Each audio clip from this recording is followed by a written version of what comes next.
እንኳን ለሆሳዕና በዓል በሰላም አደረሳችሁ አደረሰን።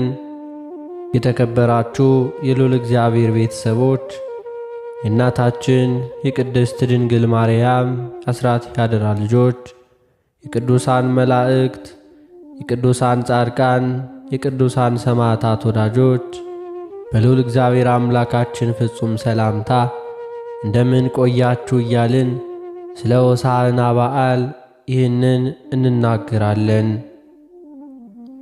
በስመ አብ ወወልድ ወመንፈስ ቅዱስ አሐዱ አምላክ አሜን። አንድ አምላክ በሚሆን በአብ በወልድ በመንፈስ ቅዱስ ስም እናምናለን፣ ዛሬም ዘወትርም ለዘላለሙ አሜን። ሆሳዕና የምስጋና ንጉሥ እርሱ ማን ነው? በቅድስት ኦርቶዶክሳዊት ተዋሕዶ ቤተ ክርስቲያን በድምቀትና በልዩ መንፈሳዊ ሥነ ሥርዓት ከሚከበሩ በዓላት መካከል አንዱ በዓለ ሆሳዕና ነው።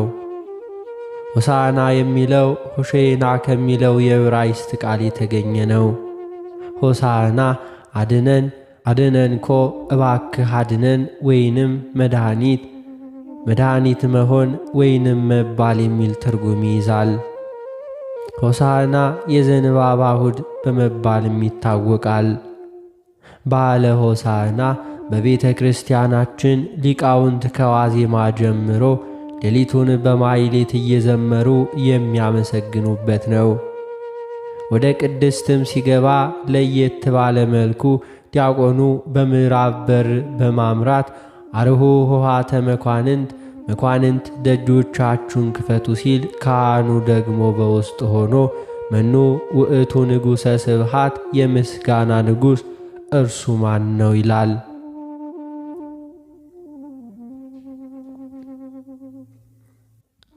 ይህንንም ከተቀባበሉ በኋላ ዲያቆኑ እግዚአብሔር አምላክ ኃያላን ውእቱ ዝንቱ ንጉሠ ስብሐት፣ ይህ የምስጋና ንጉሥ የኃያላን አምላክ እግዚአብሔር ነው ሲል፣ ካህኑም ይባ ንጉሠ ስብሃት፣ ይባ አምላከ ምሕረት፣ የምስጋና ንጉሥ ይግባ፣ የምሕረት ንጉሥ ይግባ ይልና ዲያቆናቱ ወደ ውስጥ ዘልቀው ቅዳሴ ሥርዓቱ ይቀጥላል።